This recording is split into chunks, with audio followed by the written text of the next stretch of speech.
Bismillahirrahmanirrahim. Assalamualaikum warahmatullahi wabarakatuh. Alhamdulillahi ala ihsanihi wa syukru lahu ala taufiqihi wa amtinani. Ashhadu an la ilaha illallah wahdahu la syarika lahu ta'ziman li sya'nih. Wa ashhadu anna Muhammadan abduhu wa rasuluhu ad-da'i ila ridwanih. Allahumma salli alaihi wa ala alihi wa ashabihi wa ikhwanih. Pertama-tama marilah kita panjatkan puji dan syukur kita kehadirat Allah Subhanahu wa taala yang telah memberikan kita beribu-ribu nikmat, yang salah satunya yang kita rasakan sekarang yakni nikmat untuk menuntut ilmu, agar kita senantiasa mengenal Allah Subhanahu wa taala dan semakin dekat dengan Allah. Kemudian salawat serta salam tetap tercurahkan kepada junjungan Nabi besar kita, Nabi Muhammad sallallahu alaihi wasallam, dan dengan petunjuk sunnahnya lah sehingga kita semuanya umat Islam dapat melakukan ibadah dengan benar sesuai dengan tuntunan Nabi Muhammad sallallahu alaihi wasallam. Tak lupa pula kami ucapkan terima kasih kepada dosen pengampu mata kuliah Tafsir Tahlili, yakni Al-Ustadz Dr. Mukhrij Hidqi MAG. Semoga Allah menjaganya dan memberikan kebermanfaatan ilmu yang telah disampaikannya kepada kami semuanya. Insyaallah pada kesempatan kali ini kami akan mempresentasikan atau menyampaikan materi tafsir tahlili, yakni dalam Quran surat Al-Maidah ayat 87 sampai 93 yang berkenaan dengan larangan mengikuti adat istiadat jahiliyah. Yang dimana tugas ini kami buat untuk memenuhi salah satu tugas untuk memenuhi ujian tengah semester. Nah, insyaallah kami akan membahas tema yang disebutkan tadi, dimulai dari latar belakang, kemudian munasabah ayat dari ayat 93 dan 97, kemudian asbabun nuzul pada ayat-ayat tersebut, dan insyaallah kita akan membahas juga berkenaan dengan tafsir dari surat Al-Maidah. Sebelumnya kami akan membacakan terlebih dahulu Quran surat Al-Maidah ayat 87 dan 93. A'udzu billahi minasy syaithanir rajim. Bismillahirrahmanirrahim. Ya ayyuhalladzina amanu la tuharrimu tayyibati ma ahallallahu lakum wa la ta'tadu. Innallaha la yuhibbul mu'tadin. Wa kulu mimma razaqakumullahu halalan tayyiban. Wattaqullaha alladzi antum bihi mu'minun. La yu'akhidhukumullahu billaghwi fi aymanikum walakin yu'akhidhukum bima 'aqadtumul ayman. Fakaffaratuhu it'amu 'asharati masakin min awsati ma tut'imuna ahlikum aw kiswatuhum aw tahriru raqabah. Faman lam yajid fasiyamu 3 ayyam. Dzalika kaffaratu aymanikum idza halaftum wahfadhu aymanakum. Kadzalika yubayyinu Allahu lakum ayatihi la'allakum tashkurun. Ya ayyuhalladzina amanu innamal khamru wal maisiru wal ansabu wal azlamu rijsum min 'amali syaitan fajtanibuhu la'allakum tuflihun. إنما يريد الشيطان أن يوقع بينكم العداوة والبغضاء في الخمر والميسر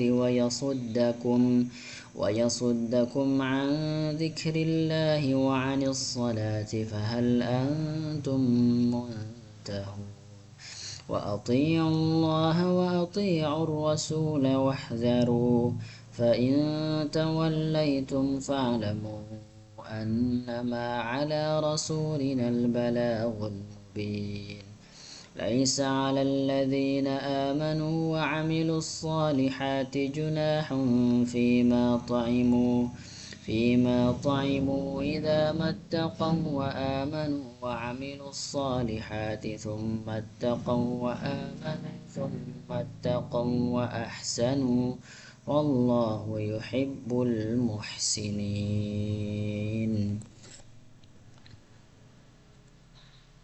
Kemudian memasuki pada latar belakang yang disebutkan di dalam PPT kelompok 5, bahwa pada zaman ini dapat ditemukan banyak sekali hal-hal yang terjadi di sekitar masyarakat kita,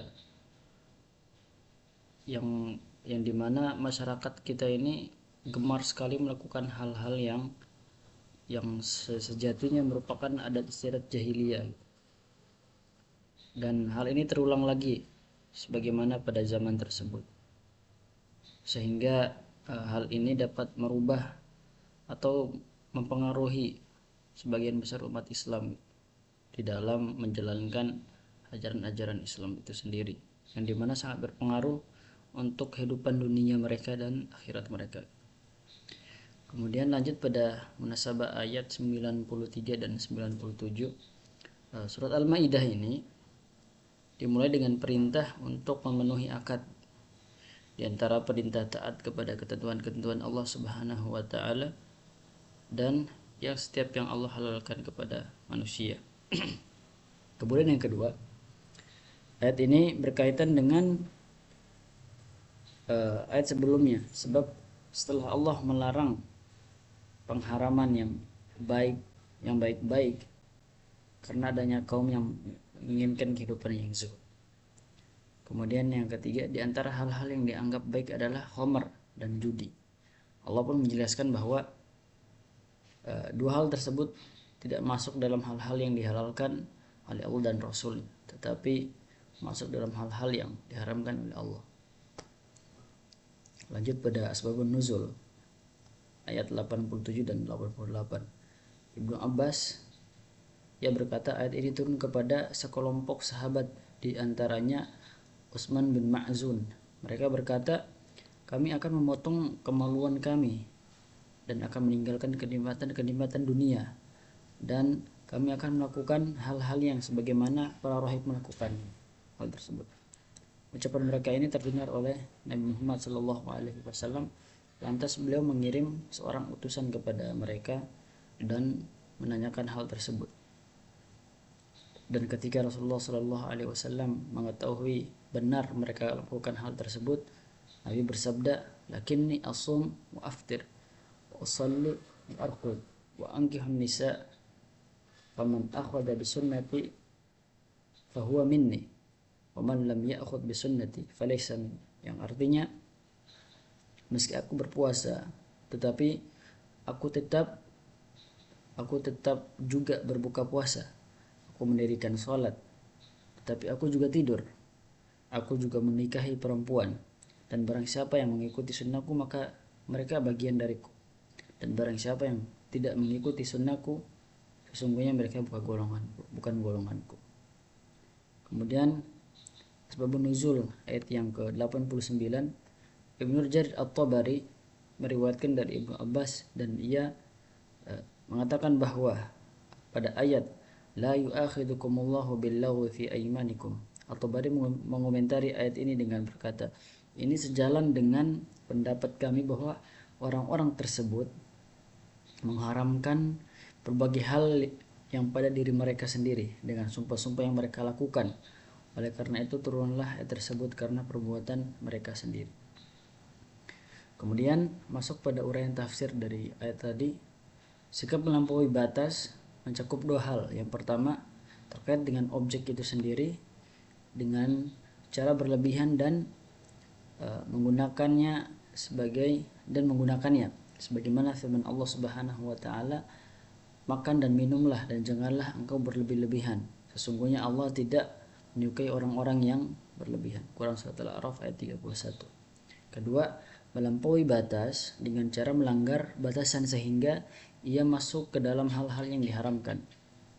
Penyebab dari adanya larangan perbuatan di atas adalah karena Allah Subhanahu wa taala membenci orang-orang yang suka melampaui batas dan akan menghukum orang-orang yang suka melanggar ketentuannya dan mengharamkan apa yang telah dihalalkan oleh Allah Subhanahu wa taala. Hukum ini berlaku untuk pengharaman itu dilakukan dengan cara bersumpah dan bernazar maupun yang lain. Kemudian berikutnya, tidak ada hukuman terhadap sumpah-sumpah yang diucapkan dengan tanpa sengaja.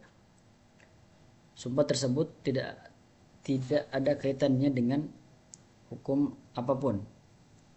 Adalah sumpah main-main dan tidak sengaja diucapkan oleh orang yang bersumpah. Aisyah berkata, sesungguhnya Rasulullah sallallahu alaihi wasallam wal kalam ar-rajulu fi baitihi la wallahi bala wallahi. Itu ucapan orang di rumahnya. Tidak demi Allah. Ya, demi Allah. Nah, pendapat Umar bin Khattab, dia berkata ada 5 jenis khamar yang diharamkan, yang dari anggur, kurma, madu, gandum dan gandum kasar dan gandum pada umumnya. Khamar adalah semua hal atau semua benda yang ketika dikonsumsi atau akan menutup akal. Dan ini juga pendapat Ibnu Abbas radhiyallahu anhu. Nabi Muhammad sallallahu alaihi wasallam bersabda di dalam hadis yang diriwayatkan oleh Ahmad dan penulis kitab Sunan lainnya kecuali An-Nasa'i, dan dari Nu'aim bin Mas'ud beliau bersabda inna min hantatil khamran wa inna min sa'arin khamran wa inna min zabib khamran wa inna min thamarin khamran wa inna min amalin khamran. Sesungguhnya dari gandum ada khamar, dari gandum kasar ada khamar, dan dari anggur kering ada khamar, dan dari kurma ada khamar, dan dari madu ada khamar. Hadis riwayat Ahmad. Mungkin ini yang bisa saya sampaikan, kurang lebihnya mohon dimaafkan. Assalamualaikum warahmatullahi wabarakatuh.